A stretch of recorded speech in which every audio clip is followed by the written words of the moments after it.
நம்முடைய கலைஞர் முதல் முறையாக ஆட்சியை இழந்தது என்பது எமர்ஜென்சியில், இரண்டாவது முறை ஆட்சியை இழந்தது என்பது பிரபாகரனை ஆதரித்தார், விடுதலை புலிகளுக்கு இசைவாக இருந்தார் என்பதினாலே இரண்டாம் முறை ஆட்சியை நம்முடைய தலைவர் கலைஞர் இழந்தார். சந்திரசேகர் பிரதம மந்திரியாக இருக்கிற போது இந்த ஆட்சியை சந்திரசேகர் கலைத்தார்.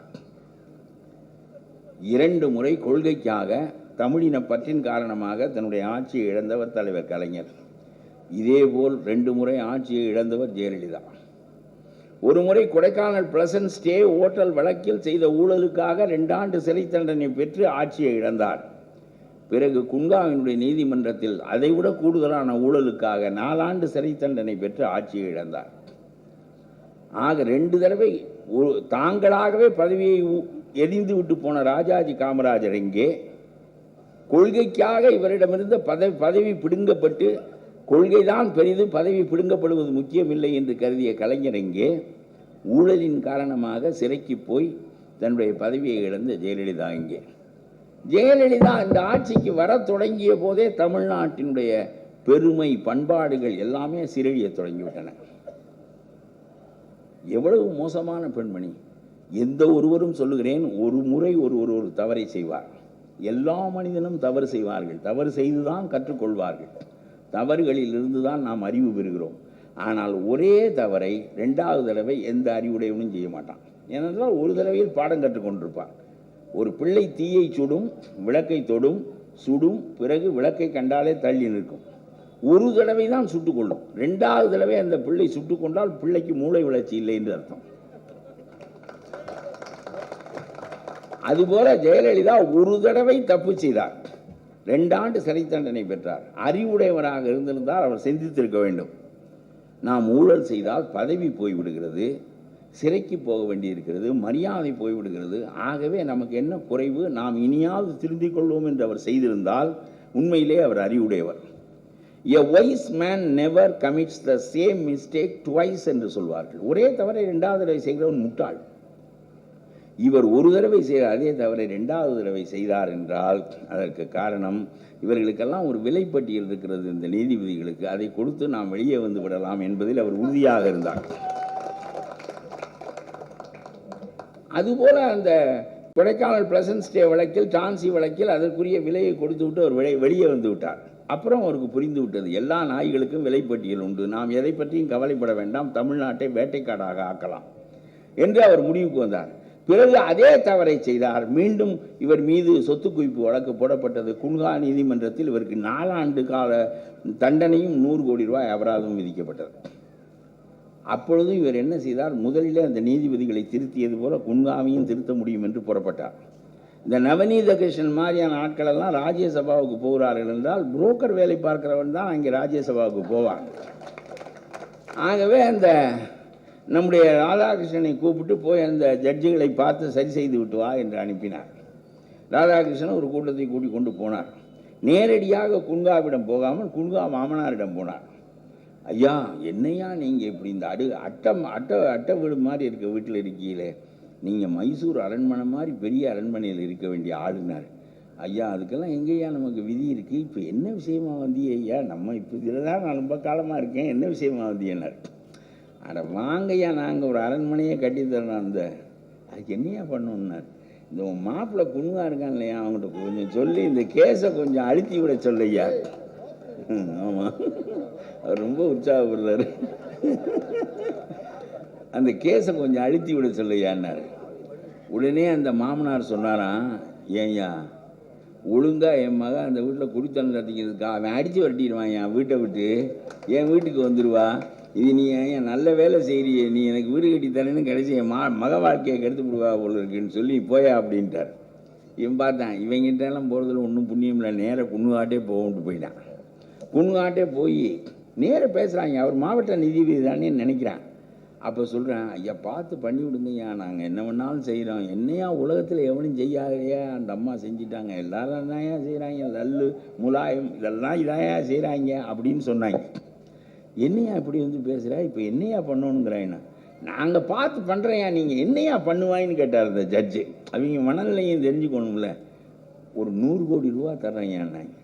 அவர் பார்த்தார், இவ்வளவு பணம் நீ வச்சிருக்கியா, அதனால 100 கோடி அபராதம் போட்டார்.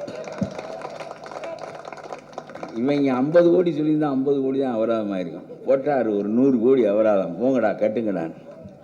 உலகத்தில் இவங்க நேராக வந்து ஜெயலலிதாட்ட சொன்னாங்க, அம்மா அந்த கேஸ் நமக்கு ஜெயந்தான்னாங்க. ஏன்னு கேட்டா அந்த அம்மா, இல்லை நீதிபதிகிட்டே பேசிட்டோம், அவர் என்னம்மா நம்ம புரியாமல் ஊரெல்லாம் போய் சுற்றிக்கிட்டு இருந்தோம், நேராக அவர்கிட்ட பேசணுன்னு என்ன பண்ணுவீன்னு நேரே கேட்டுட்டாரு, எங்களுக்கு ரொம்ப சுழுவாக போச்சு. அப்புறம் என்ன சொன்னீங்க நீங்கள்? 100 கோடின்னு சொன்னோம். அப்புறம் கொடுத்துட வேண்டியதானே என்ன? இல்லைம்மா ரொம்ப நேர்மையான அவர், காரியம் முடியொட்டி வாங்கிக்கிறேன்னு சொல்லிட்டார். உடனே இந்த அம்மா கேட்டுச்சான், ரொம்ப யோக்கியமான போல இருக்கு, நம்மளாம் முதல்ல தந்தா தானே காரியத்தை முடிச்சு கொடுக்குறோம், இவன் மட்டும் அப்புறம் வாங்கிக்கிறேன், நான் எவ்வளவு நம்பிக்கையான ஆள் அப்படின்னு. சரி பரவாயில்ல, இப்படி யோக்கியனுக்கெல்லாம் 100க்கு 200 ரூபா கொடுத்துருங்க அப்படின்ட்டாங்க. அப்புறம் சொல்லிட்டாங்க, சரி நீ குன்காட்டையெல்லாம் பேசியாச்சு, நம்ம எல்லாம் விடுதலை தான் அப்படின்னு நேராக சொல்லிவிட்டு விமானத்தில் புறப்பட்டு போணுச்சு. காரெல்லாம் திருப்பி வச்சுட்டான். கோர்ட்டில் இந்த அம்மா சிஎம்ங்கிறக்காக உட்கார வச்சார் ஜட்ஜி. கொஞ்ச நேரம் சென்று இதுதான் ஜட்ஜி தான் நம்மளை விடுவிக்க போகிறாரு, அதான் பொட்டி கொண்டாந்துட்டோமே நினச்சிக்கின்னு இந்த பன்னீர்செல்வத்திட்டு போய் கொஞ்ச நேரம் பேசிக்கிட்டு இருப்போம்னு எந்திரிச்சிச்சு. Sit down your under court custody அப்படின்னு ஒரு குரல் வந்துச்சு. ஆடி போச்சு இந்த அம்மா. இதுவரையில் நம்ம தானே எல்லாருக்கும் உத்தரவு போட்டிருக்கோம், நமக்கு உத்தரவு போட ஒருத்தன் இருக்கானான்னு இந்த அம்மா ஆடி போச்சாள். ஒரு முதலமைச்சராக நீதிமன்றத்திற்குள்ளே போய் கொடிகள் அவிழ்க்கப்பட்டு அந்த படைகள் விலக்கப்பட்டு ஒரு சாதாரண கைதியாக சிறைச்சாலைக்குள் அடைக்கப்பட்டவர் ஜெயலலிதா. இந்த கேவலமான வரலாறு தமிழ்நாட்டில் எந்த முதலமைச்சருக்கும் இல்லை. அவ்வளவு கேவலமான வரலாறு உங்களுக்கு சொல்கிறேன். அதற்கு பிறகு நான் என்ன சொல்ல விரும்புகிறேன் என்றால், குமாரசாமியினுடைய நீதிமன்றத்திற்கு இந்த வழக்கு போகிறது, அது உயர் நீதிமன்றம். அந்த ஆளை சரி கட்டி விட்டார்கள். கீழ் நீதிமன்றத்தை சரி கட்ட முடியவில்லை, மேல் நீதிமன்றத்தை சரி கட்டி விட்டார்கள். ரொம்ப எனக்கு தெரிய வந்து இந்த அம்மா மாட்டிக்கொண்டது 4 பேரிடம்.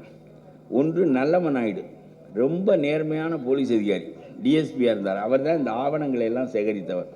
அவர்கிட்ட இந்த அம்மா சொன்னிச்சான், என்னையா உலகத்தில் எவனும் செய்யாதையா செஞ்சுட்டேன், உனக்கு என்ன பண்ணணுமோ பண்ணி விட்டு போகிறேன், ஏன் வாங்கிக்கையான்னுச்சான். இல்லைங்க நான் ஏதோ என் கடமையை செய்கிறேன்ட்டு ஓடி போயிட்டார். அவர்கிட்ட ஒன்றும் பண்ண முடியல. போலீஸ்காரன் பூரா திருடே, அவன் அதில் ஒரு பெரிய யோக்கிய. அப்புறம் அதுக்கு அடுத்தபடி இந்த ஆச்சாரியா சர்க்காரியா வக்கீல், போலீஸ்காரன் முழு திருடேன், சர்க்கார் வக்கீல்லாம் முக்கா திருடேன்.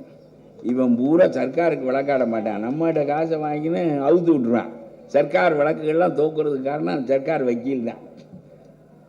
அவங்கிட்ட போய் அந்த அம்மா ஒன்றும் பண்ண முடியல. ஆச்சாரியா ரொம்ப நேர்மையான ஆள் மாட்டினேன். இந்த அம்மாவுக்கு கடைசி காலம் வந்துருச்சது. 3ஆவதா நீதிபதி குன்கா வந்து மாட்டினார். 3 ஆள்கிட்டையும் ஒன்றும் பண்ண முடியல. 4ஆவதா எமன், அவனையும் சரி பண்ண முடியல. நல்லமன் நாயுடு, ஆச்சாரியா, குன்கா, எமன் 4 பேரையும் தான் இந்த அம்மா விலைக்கு வாங்க முடியல, எல்லாரையும் விலைக்கு வாங்கினுச்சு. இந்த குமாரசாமி வந்து 8% கமிஷன் வாங்கினா ஜெயலலிதா, 10% வாங்கலாம் அப்படின்னு தீர்ப்பு சொன்னார். இது மாதிரி ஒரு தப்பாக கணக்கு போட்டு சொன்னார்.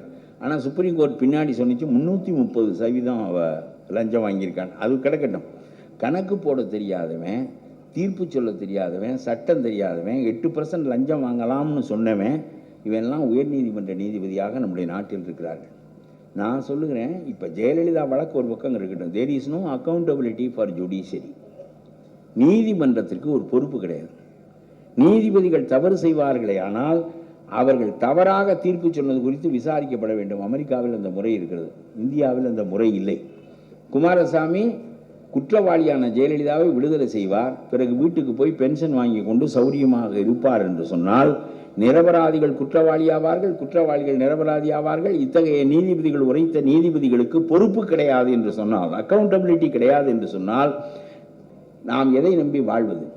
ஒரு நீதிபதி தவறு செய்தால் சட்டமன்றம் பாராளுமன்றத்தில் 2/3 உறுப்பினர்கள் சேர்ந்து இம்பீச்மெண்ட் கொண்டு வந்து அவனை பதவியை விட்டு நீக்கலாம் என்று இருக்கிறதே தவிர, அதுபோல ஒரு நீதிபதியையாவது நீக்கி இருக்கிறீர்களா நீங்கள்?